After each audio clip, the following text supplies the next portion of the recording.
Good morning, parents. This is Saloni, the Senior Academic Counselor, presenting the live webinar on creating young entrepreneurs with coding. Let's get to know Turito.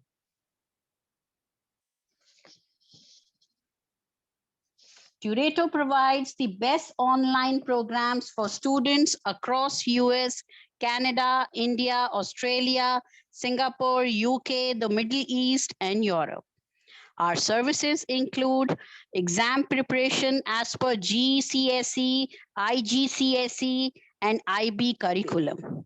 Our tutoring services include maths, science, English, coding, and robotics. So we are catering to children between the age of 1 to 12. So we are trusted by 10,000 plus parents, 30,000 plus live classes per month, 1,500 plus active teachers.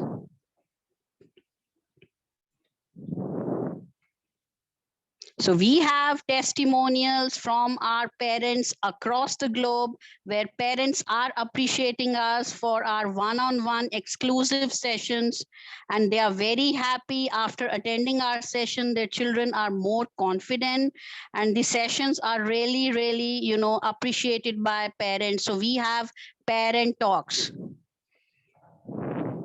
So we have with us for the very first time our speaker, Ms. Saranya TR. She is a coding expert at Turito. Ms. Saranya has 7+ years experience in subject matter expertise, experience in handling client-based projects, management, trained candidates in problem-based learning in coding, mentored 1,000+ students to establish coding language and knowledge. So during the seminar, if anybody has any question, they can put in the chat section. So Ms. Saranya will answer the question after the webinar. So over to you, Ms. Saranya. Please share your screen.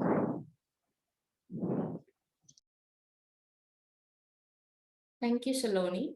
Good morning, everyone. I hope I'm visible to everyone. A very good morning to everyone. Saloni, please, can you give me the rights to share the screen?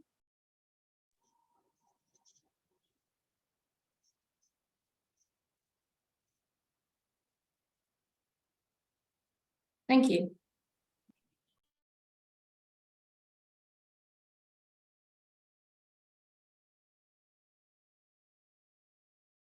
Please let me know if you see my screen.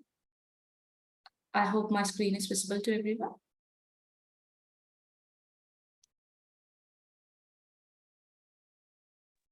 It is visible now. Thank you. Good morning. Very good morning to everyone. So I hope everyone is doing well. So today, this session, as mentioned by Saloni, this is about creating youngpreneurs with coding. So let's, before any other delay, let's start the session. So before I start, I just want the session to be very interactive with you all. So everybody have heard about the word coding, as of course. So can you tell me, like, your understanding, if I say the word coding, what first strikes in your mind? Can you just put your answers in the chat so that, it would be very interactive to conduct this webinar, and it will be lively. Parents, you can go ahead and put your answers in the chat. I will wait for 1 more minute for your answers.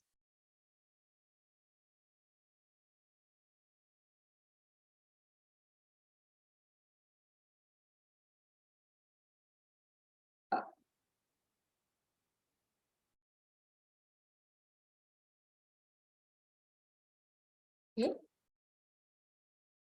Okay. So coding is especially when we say coding, generally everyone will say, yeah, coding, yes, that using Python, right? So you are developing a program using Python, so that's a coding. So you are developing a app using Java, that's a coding, right? Yes, everything comes into coding, but actually coding has derived its name from the word code. Code is generally so it means like to embed something, like for example, instead of talking straight away, we embed a particular word and we deliver that. So that's what we call it as code. So why we kept the name coding for, in a computer language is because, so whatever a human being, as a human being or a user convey that to a computer, it doesn't understand straight away. So like there is some process to be happened. So that, for example, if I say, I want my robot to say hi, so that cannot be directly conveyed. It has to be converted. That is, it has to be embedded in a form where a computer understands. I could see some answers coming up. All right. Thank you, Felix. I could see the answer is computer programming, computer language, or a language. Yes, thank you, Felix. Thank you for your answers. Yes, computer language comes under coding, but so that's what I want to, give you a clear explanation. So here, as I mentioned, code is to embed something. So that's how we derive the name coding. So coding is like, embedding whatever the instructions that we are giving, it gets embedded and then it's being given to the computer so that the embedded language, which is in the form of machine understandable format, so it understands it better. So here, that coding, like the conversion to the embedded form. So we need certain language to be, do that, right? That conversion format. So that's where the programming languages comes in to help us to write in a certain format where we can convert it to the machine understandable format. So that's where our various programming languages comes in, like Java, Python, PHP, so many are like R programming, so many programming languages are out there. So these are programming languages. We know what is coding. We know what is needed for a coding. That's a programming language. No, now we have the code programming language and we know coding. So with this, we have to write using the language, right? So the instructions, what we are writing, we call that as programming. So those programming can be written in any different languages. Like, you can write it in Python and you can deliver that. You can write it in JavaScript, you can deliver it. You can write it in Java, you can deliver that. So we have different languages we could write a programming. So this programming, we can broadly divide them with this 21st century languages. We can divide them into broadly to 3 categories, like block-based programming, block-based programming. Like block-based programming is nothing but it also has a programming language embedded in it, but it will be delivered in form of blocks. Why it has been created? It is because to make a candidate or a developer with an younger age, like the age starting from starting as young as age 6 to age 50. So when you look at the blocks, they are going to learn the same programming language and they are going to write the same set of instruction, but in a different format like blocks. When they look at the blocks, they understand exactly what that particular block actions will be happening in my program. So it will be easier for the young children to develop any kind of project they are willing to do on their own. And then comes the next category of programming, that is the text-based programming. That is where we write the program like Python or Java or any kind of programming language. We write it in the format of English, just when the format in the same English words, but in a proper syntax that is expected to be followed in any kind of programming languages. And then comes the data programming, which is a trending one right now, which is data programming is nothing but using the same programming languages. But here we use the data which we extract from the different resources, and we prepare a chart where we analyze the forecast about what can be expected if this is the range going on for a particular company or for a particular, like just like the COVID scenario, we could say like the data has been extracted and predictions has been made, like what could be expected in the next 3 months. So those kind of analyzing will be going ahead in the data program. So these are the broadly used 3 different categories where the student will be using these different programming languages to develop their programs on their own.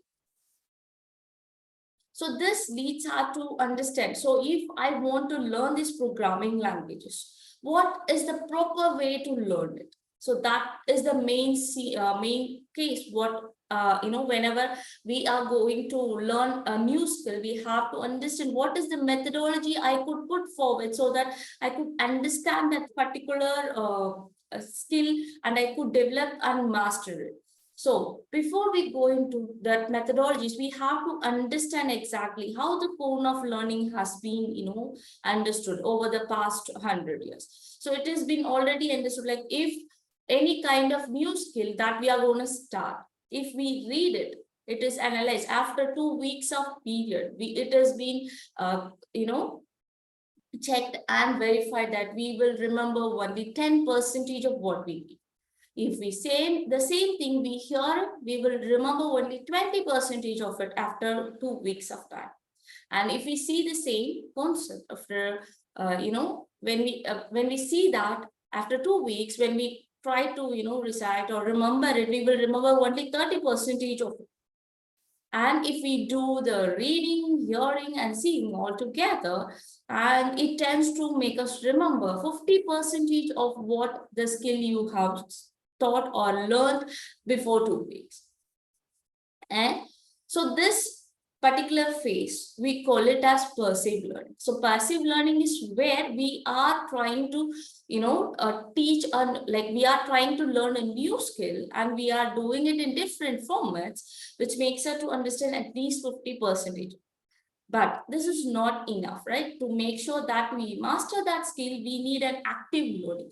So when this active learning is achieved is when we do an active participation on discussing that particular concept. That is where it enables us to remember 70% of that particular concept.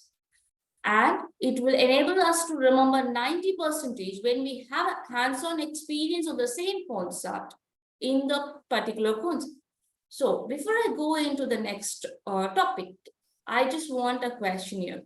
Like, can you remember like something, a skill that you learned 2 weeks before? Can you tell me how much you remember it?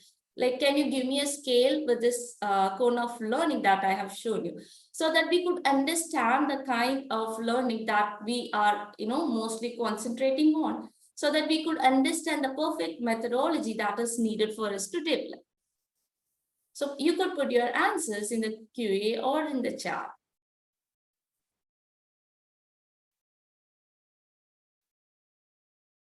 So it can be any kind of skill. It is not just academic oriented. It can be like a gardening skill. It could be a new recipe that you have learned, or it could be a book that you wanted to learn. So it could be anything that, you started 2 weeks before.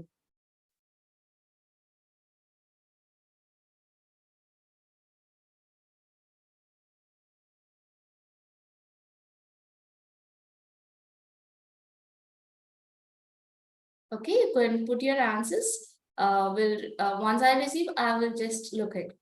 Thank you. So if this is the case going ahead, then we have to understand. And what is the learning methodology that we need for that? Oh, thank you, Felix, that you have given that learning a sport activity. Okay, so can you tell me how much percentage you are in that?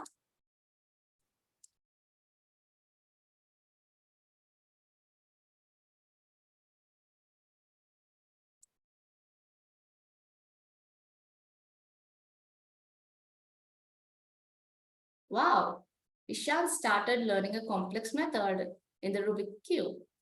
And Felix is 50% in it. So he's in the passive state. So then the next state, he has to skip out to the active learning on that. Thank you, Felix, and thank you, Ishan.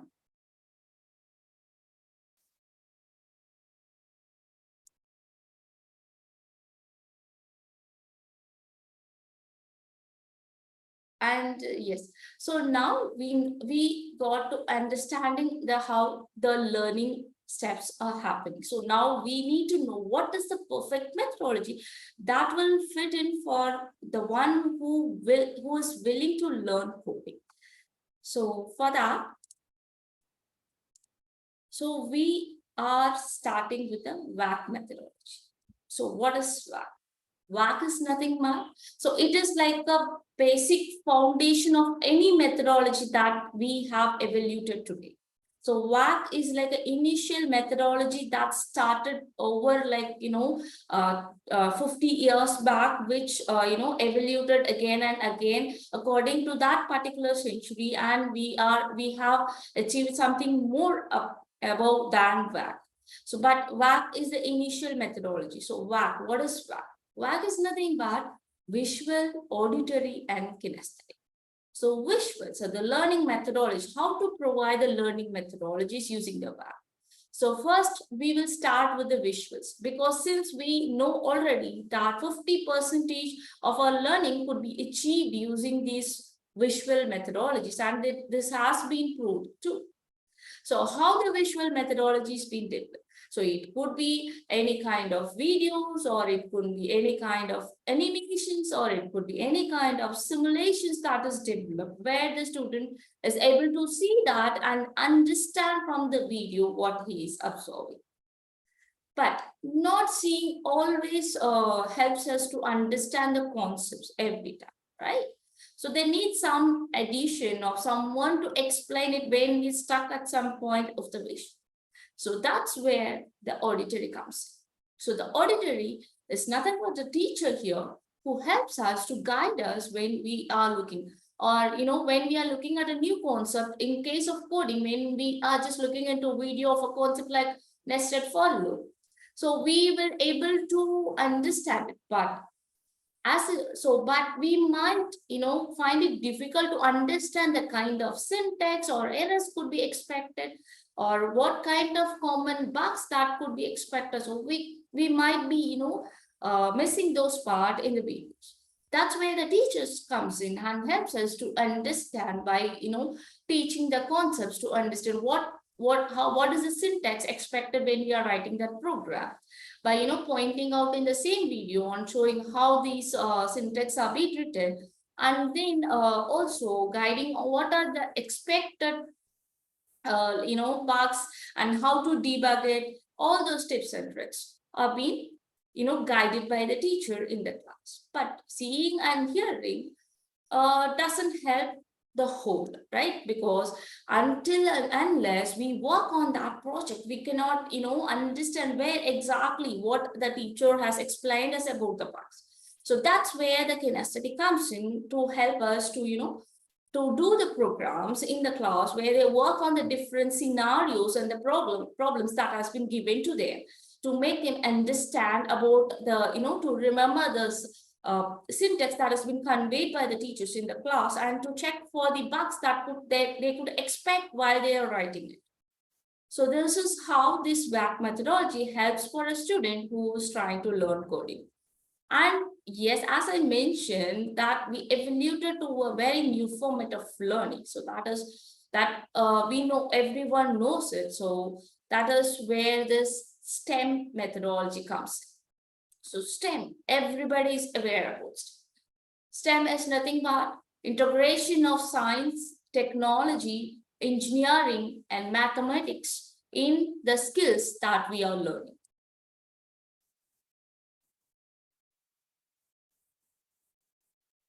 So, like how this can be integrated in coding. You might be thinking, okay, if I do academic oriented, yes, I understand that STEM I can integrate because I study a science subject. I can integrate maths as I study a math subject in my class. I can integrate technology because I have a computer class in my school. I integrate engineering because I do some craft in my class. Yes, I understand. That's easily, you can connect with the things with the academic skills. But how we can integrate that with coding? That is the main question that everybody might be thinking of. So to answer that, we have to understand coding, without coding. So in the 21st century we are in, without coding, there is no object that we are working. I hope everybody would agree on it, right? because even starting from the washing machine that we have in our home to the electrical appliances we have in our home, like TV, like the mobile phone, or like the automated car. So everything is being integrated with coding. So this is, so like, for example, if we want to integrate a science concept, we can integrate like a sample analysis. If we want, like, science is like, to predict the growth of the plant, or to predict the hybrid series, what we can reproduce from the things. So we can integrate that using coding. So the technologies where to implement, automated teller machines, or automated cars, or everything. So whatever that the problem we are facing, and we can make it in a format of automated. So the engineering where comes in, like, we have this 3D structural homes, which is, which we are printing it already. It has been established already, where the printing machine comes in and just builds a home within a day. So, and mathematics is where coding is nothing without mathematics, because every logic or the instructions that we are developing, even if it is in a loop, we need mathematics there. Without mathematics, we cannot predict the logic and an algorithm what we are developing. So without STEM, we cannot do coding. So here, this STEM methodology will help the student to understand the real life problems, and it enables them to think out of box to create something in mixture of text, like IoT and coding, or AI and coding. So coding with anything, he could establish that with anything, that the mixture of technology is happening here when he knows coding. And it helps the student to understand and develop the computational thinking skills, which helps them to instill the problem solving abilities that is needed essentially in this field. And it enables them to learn and develop the solutions and answers rather than using the pre-existing ones. They will be enable themselves to develop one on their own. That's how it helps them to do when they know coding. So this leads us to the question, okay, why should my kid learn coding? He's just going to the school. He's just in the grade 3. He's just in the grade 2, or he's just in the grade 6. Wouldn't that be a stressful thing if I want my kid to join coding? No, of course not. Because coding is a skill where it enables the kid to unlock the parts of his brain, where it enables the kid to think beyond the limits. It doesn't stop them because you are in 3rd grade, you have to, so it doesn't stop them because you are 3rd grader, you can do only this kind of coding. No, it doesn't do that. It allows them to explore any kind of coding they want to go for. So age is just a number. That is what I would say. It enables the student to explore and exercise more and come up with a concept which no one could expect. Because at a very young age, the student has the ability to think something crazy, even an adult cannot think about it, and they could, or they have this perception to do it, and they will do it. So that is the ability what a young child is having. So here, what the coding teach a kid.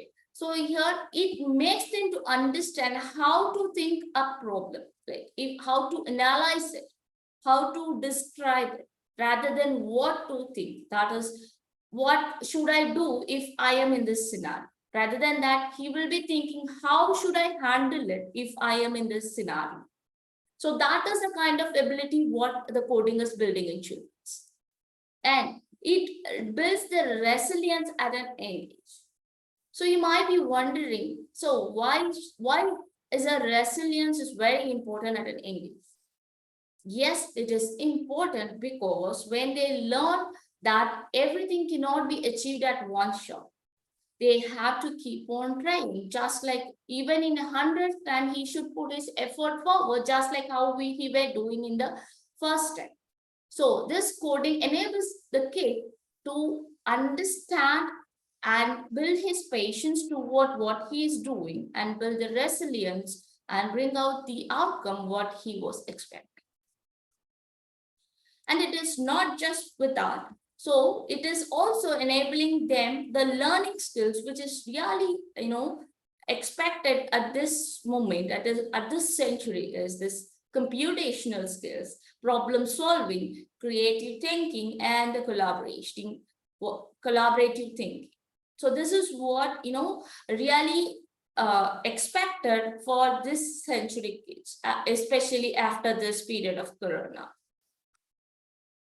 So here, when the student is enabling to get all these things, of course, it indirectly helps the student to improve their academic skills. So which in turn, he knows how to approach a problem or how to analyze what he is struggling with. So it enables him to unlock how to overcome that. So it helps the kid to do that. So here comes our next question. So how we help you? How we help your kids to do that. So when they are doing it, so this helps them to become an youngpreneur in a near future. So how we help?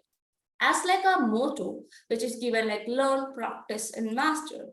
So in our classes, we follow the same, like learning with the appropriate visuals, like what is how to explain, how to see an execution, how to analyze and bugs, how to analyze the scenario of a problem that is given. So using the concepts, the animation concepts, which we showcase in the class.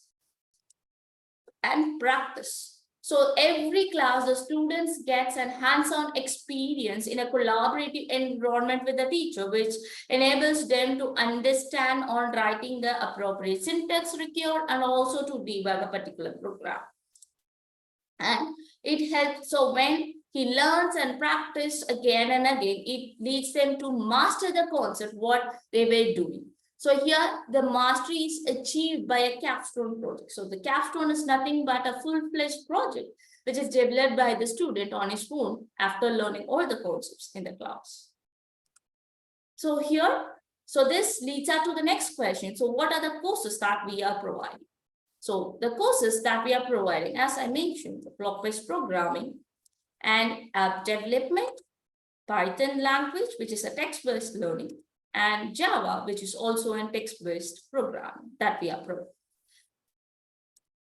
So here, so if in these courses, what are the learning methodologies we are following? So the learning methodologies is always, we start from a student-centric learning.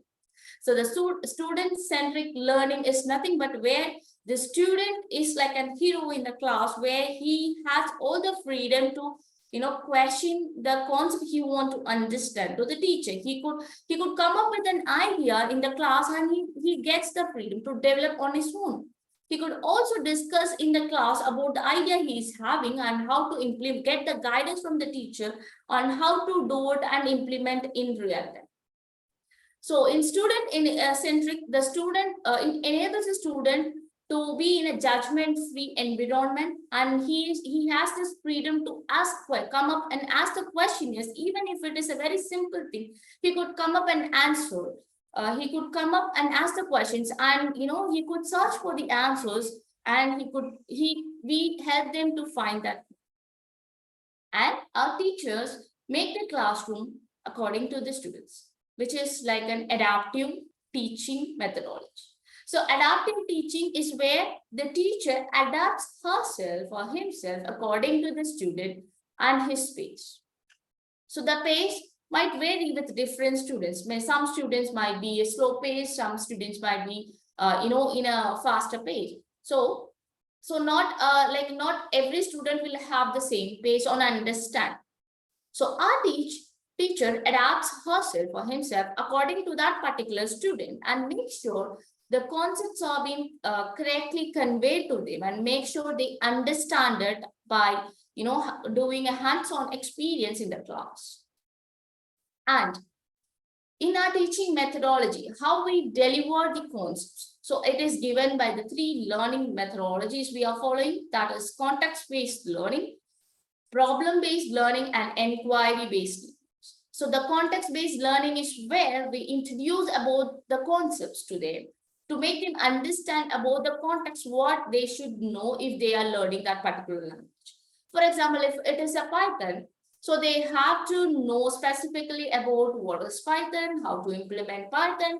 They should know the syntaxes that is needed to be followed in Python, and how to write the particular formats in Python, what are the keywords, what are the journalistic words, how a logic can be applied, how a module can be built. So all these things, concepts should be conveyed.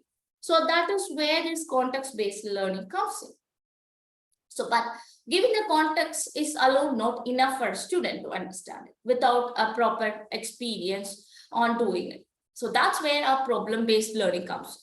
So where in every class, we give the student a problem scenario where the student analyze the problem by, making it to smaller chunks to understand what is necessary and what is not, and which is to be taken on priority on what order.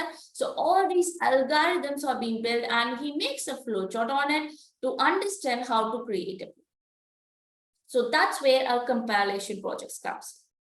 So just practicing with the concepts is alone not enough, right?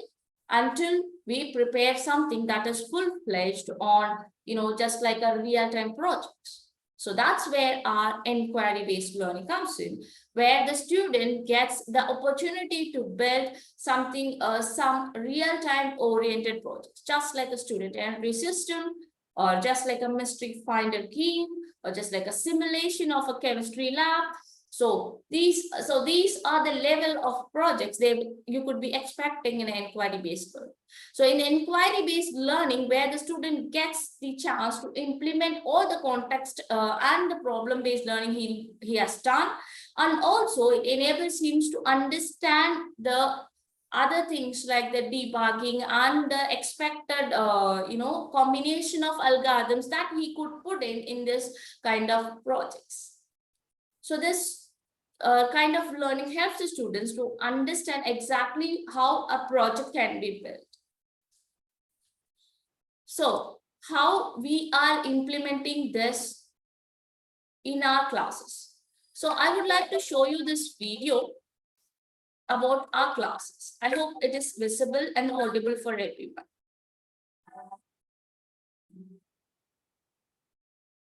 Same rule, we have to find the missing elements within the time, but this level would be more complicated. Are you ready? Hashita, is the audio audible? Yes, yes. Okay, let's start.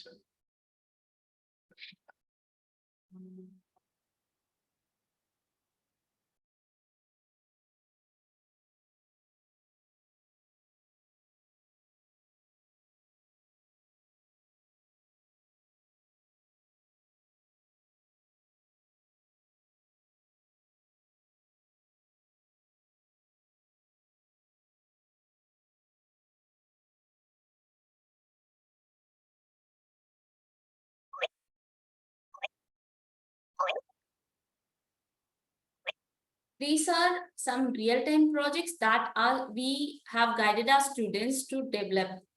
So these are like multi-level projects that are, I hope the previous one and this one is a very familiar game that everyone might be aware. The mystery finder is where they have to find the hidden objects.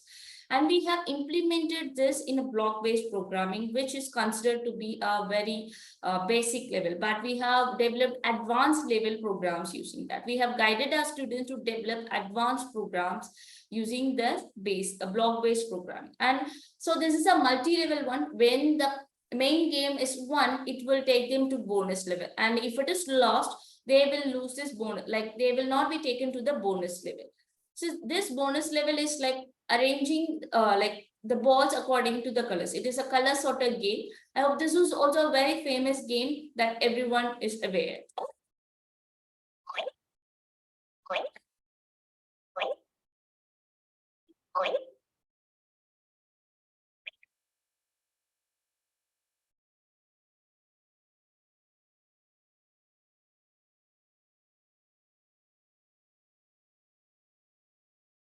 Okay, so here I want to highlight the part.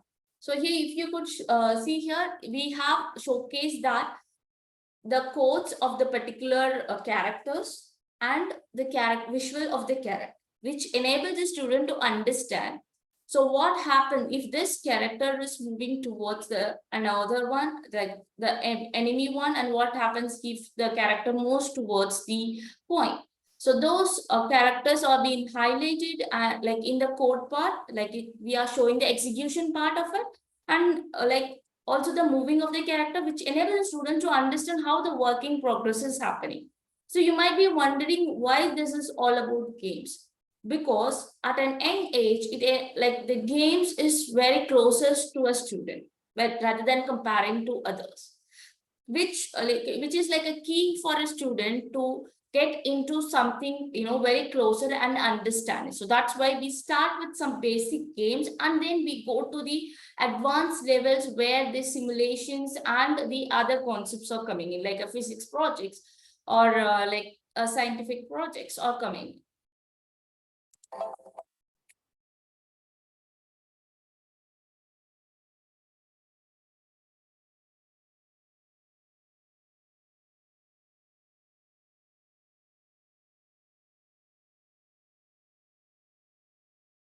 In the project, we were using the variables to store the score point, and another variable is time remaining. Now, it's your turn to create a project with multiple variables.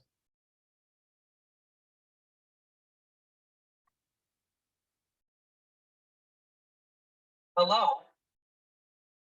Today, we are starting a new interesting topic. Before that, tell me, do you like drawing? Great.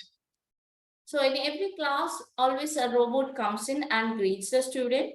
So which is to create a connect with the student, because it would be like the student might be feeling excited when they talk with the robot, and like to answer its questions and to understand the concern. So we have designed in such a way where the robot comes in and explains about the concepts, and delivers it like, and it also insists the what is to be expected in that particular class. What is your picture you have drawn? Amazing. My favorite pic I have drawn is Robo House. Have you guessed what we will be learning today? Yes, we are going to learn about the pen tool, which is an extension block. Let me show you the various blocks used for this extension.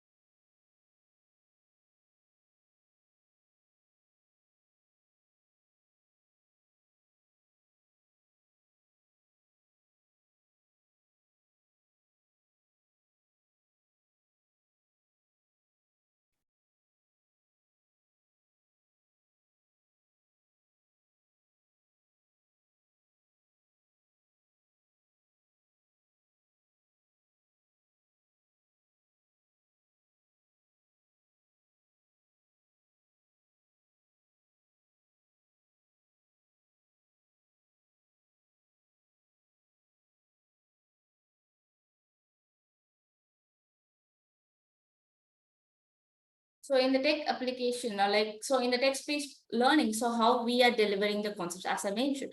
So this is an autonomous car. So we have to understand how it works. So this is how the condition is being embedded in that autonomous car to make it understand what it has to do when it sees the traffic lights at the, in the roads when it is passing. And like the logical explanation, this is like to understand what is the kind of project they will be developing and what is the logic they have to apply in that code. So in this execution of code is where we are showing how this particular project is getting executed. For example, if we are assigning a value, how it is getting stored in the computer, and how it is being executed, how the process is happening, and then how it is shown in an output. So all those execution methods we are showing here.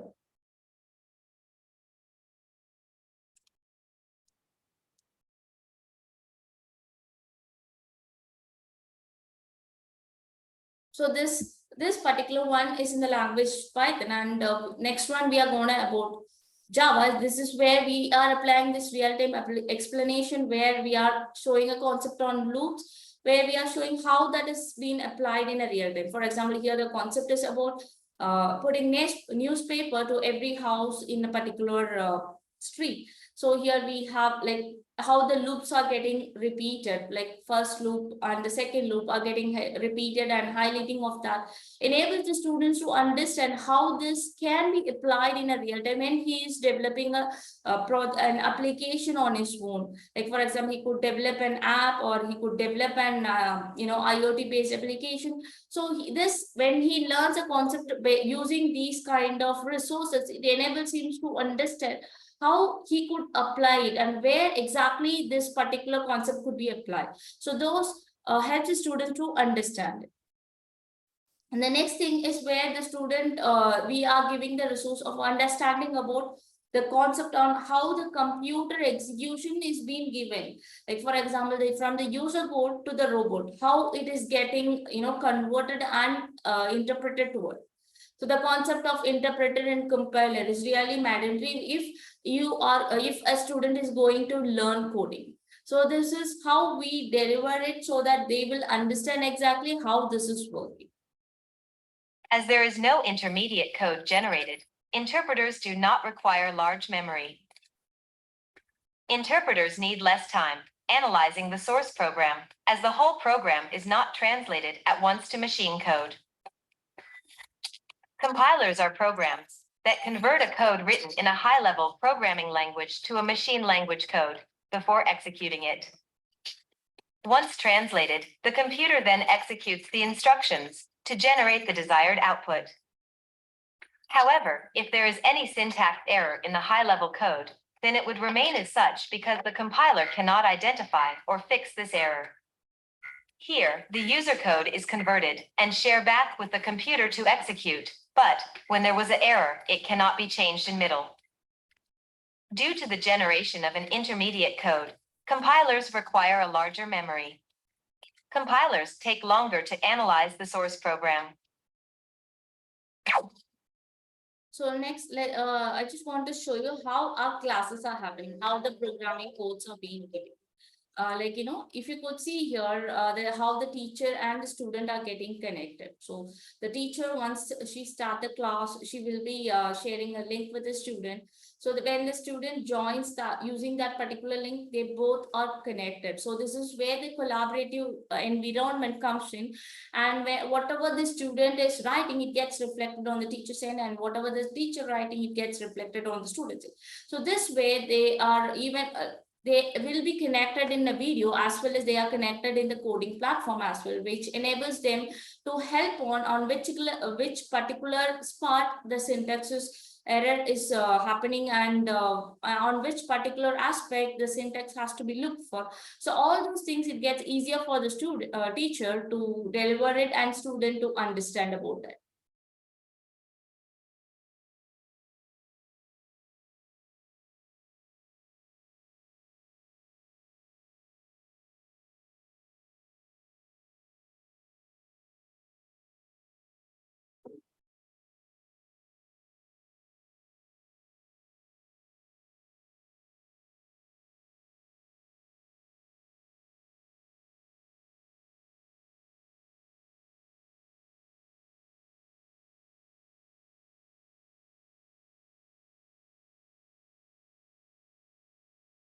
So if you watch carefully, like when a student runs, the error gets displayed on both the ends for the teacher as well as the student. So now the teacher, it would be easier for the teacher to highlight and help him where the error is happened and to guide him how the error could be corrected. So she can also run it and so that it will be displayed on both the ends. So this is how our classrooms will be, which helps the student even more, find it very easy to understand and come up with the right questions to ask whenever he is having any trouble in the code.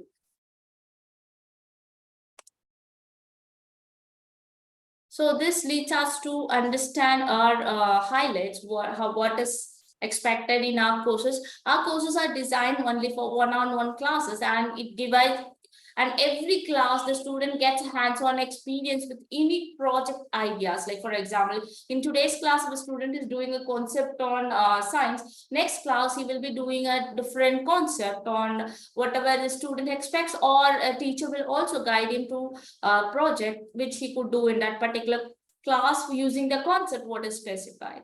So this leads them to do more than 100 projects in the course which they have opted for. And also here the student get access to all the topics and the projects of the course, whatever the student has signed up for. Like the student gets all the projects, whatever he has designed with him, so that he could even look after the course has finished. And we have curated the assignments and learning materials to help the students understand the concepts better, and also he could use it in the future also whenever he needs it. So here, which leads us to understand the outcomes, what you could expect if a student is joining coding classes with us. So where the student learns, so here the coding skills the student gaining will be creating the algorithms for any scenarios, which helps him to understand the approach and analyze the problems. The life skill he will be learning is approaching and analyzing a problem, and just think about how to solve it. So which enables the student to develop a thinking ability, which helps him in improving his academic skills. So and he understands, because he knows how to analyze the problems. He knows what is the right tools or requirement that is needed to be implemented for that particular problem, which enhances the decision making skills of the student in real life. So because he knows, because if this is a particular case about a homework, he knows exactly what to be done and what not to be done when he's doing a project for his class. So which improves his logical and creative skills, which is which will be reflecting in his academic skills.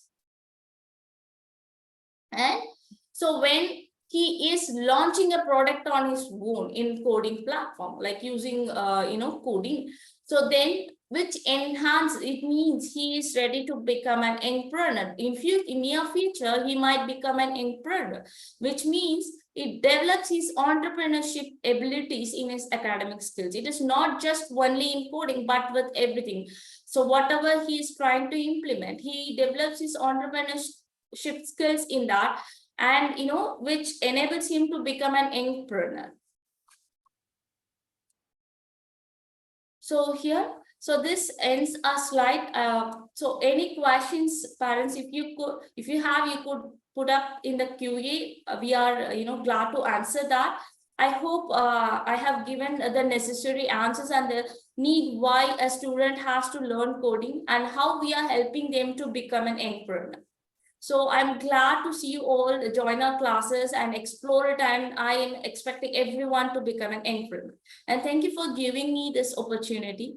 And yes, parents, if you have any questions, you can put up in the QA. We are glad to answer that. Thank you so much, Ms. Saranya, for such an insightful session. Now we have the program manager, Ms. Juliana, who will be handling all the queries and all the questions for coding.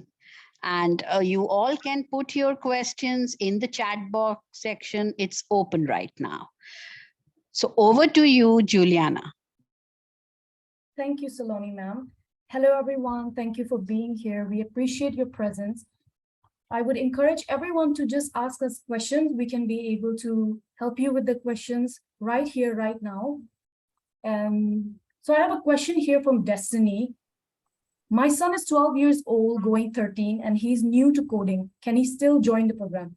Yes, definitely he can join the program, as the coding classes are given to grade 3 to 12 standard kids. It's never too late to start. If the child is in 12 years, if the child is 12 years, he's probably somewhere around 7 to 6 standard. We give 2 programs. We give Scratch and Python.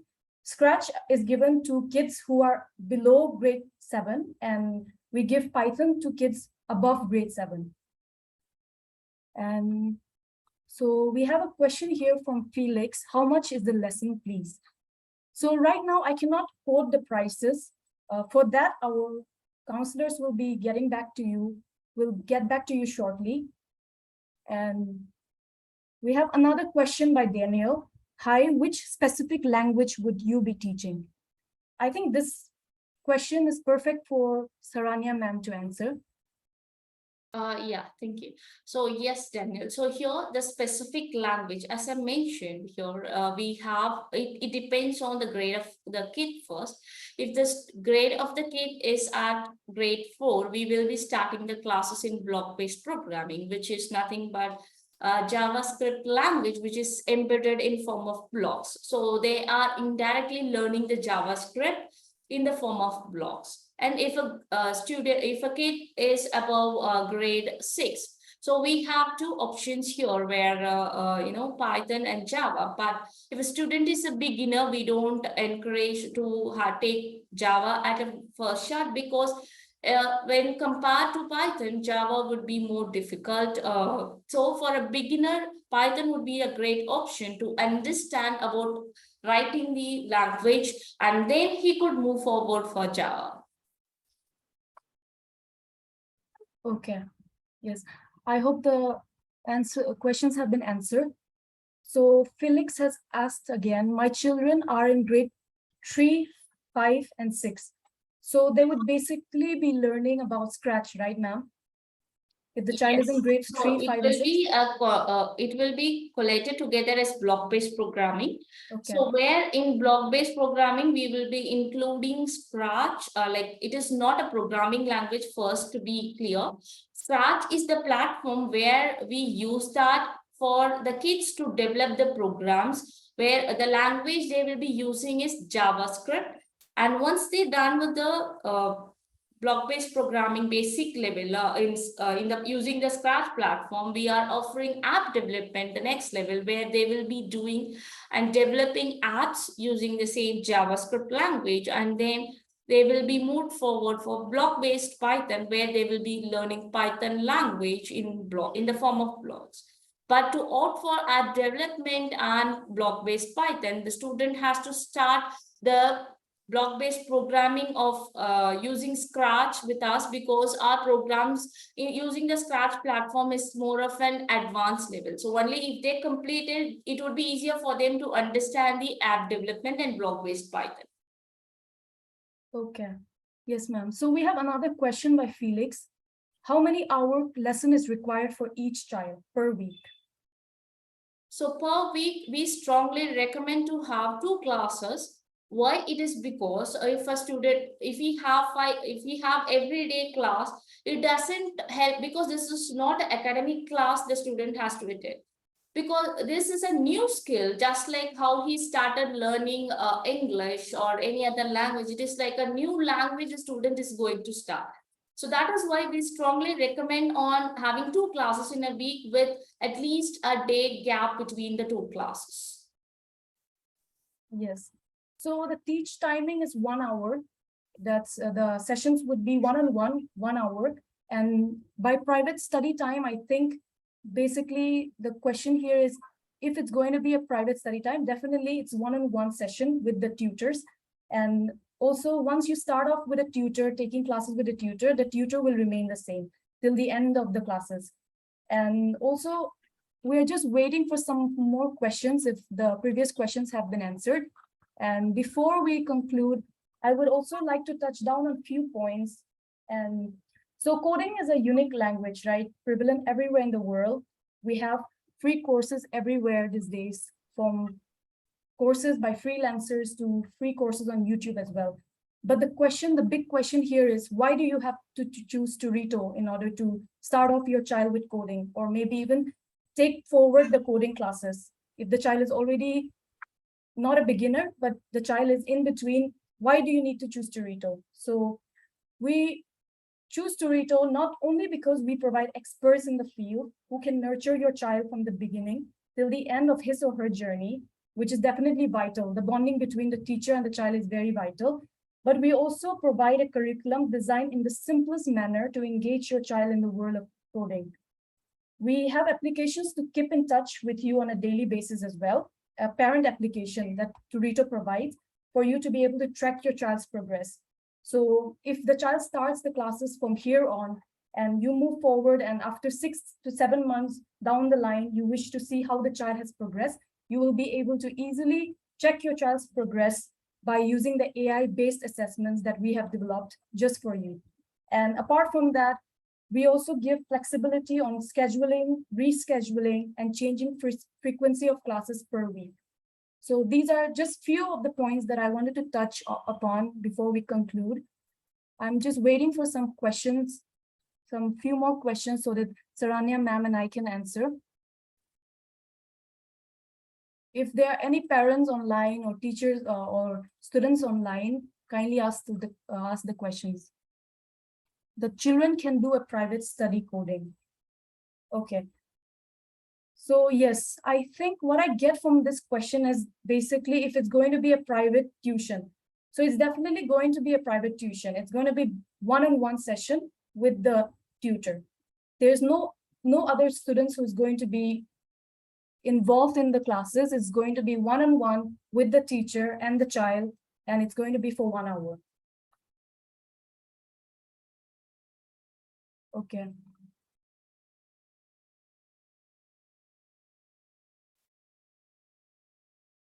Okay, we'll wait for the questions.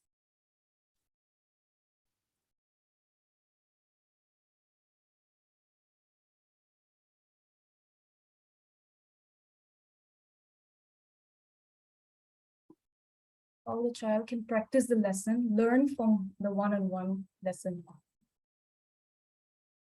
Okay, yes. So we provide assessments on a daily and weekly basis. And to add on to that, so for coding, it is not just the assessments and the assignments that we are providing, but in every class, the student will be working in the platform. So in the PPT, which I have showcased, I have shown a teacher screen and the student screen. That is a live working of a student in the class where the teacher and the student are collaborated together. In the full 60 minutes, they will be working a project and they will be developing a project in the class.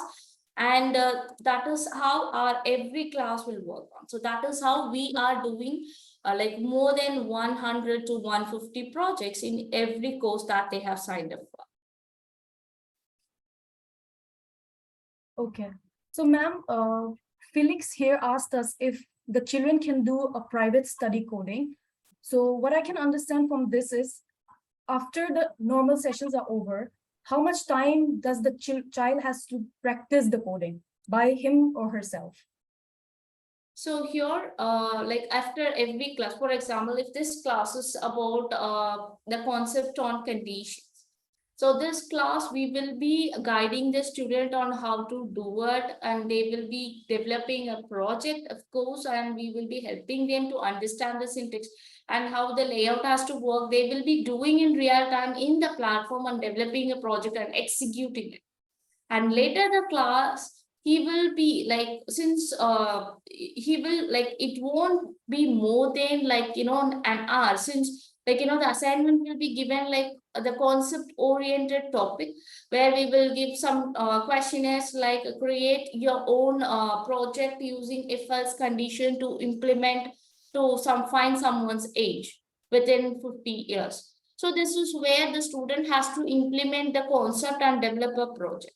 So this this might not go beyond 1 hour of their time, because this I'm just giving a maximum time here, because this is a very simple project which they can do within 30 minutes of time, but I'm giving a maximum duration of 1 hour. So if he is having any doubt, that is not an issue. He can come up in the next class, and again he can ask the question is there to the teacher to understand about the particular concept. Yes. We also, as I mentioned before, we provide the parent application and the child's application. In the child's application, you can always be able to forward your queries, and we will be able to answer you. So that could also mean that we provide 24/7 doubt clarification from the teacher's end. So if the child, apart from the normal sessions, if the child is studying by himself or herself, and the child has any questions that needs to be answered right on the spot or something, then the child can ask the questions and we can be able to assist with any question the child comes up with. And the next question is, the children will have facility to practice the coding outside the class lesson. Okay, will the children have facility to practice the coding outside the class lesson? Yes, of course they will, because this platform where they are signing up, it enables them to work even outside of their class. So that is, they can always log in using the login that is provided, and they can start working on just like how they open a workbook and do it.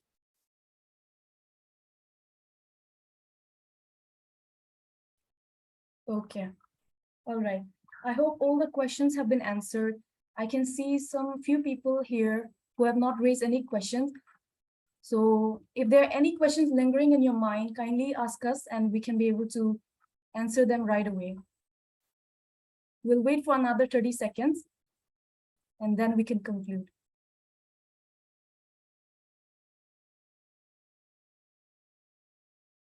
So somebody asked me regarding the pricing. The prices I cannot quote right now because our more elaborated discussion on package prices and refund policies, etc., will be given by our counselors who will bring you back shortly.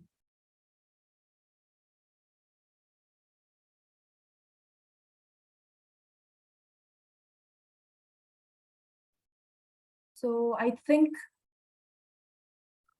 the questions are done for today. I hope we were able to answer all the questions.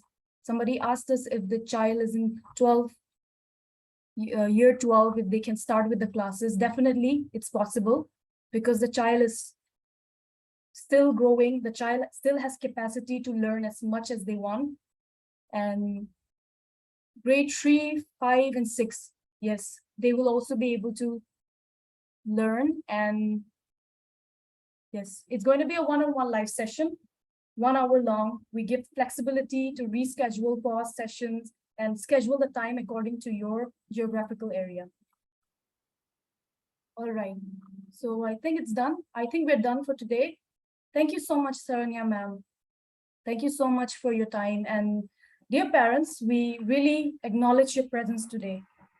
Therefore, we are currently actually providing 20% off on our packages till the 20th of September.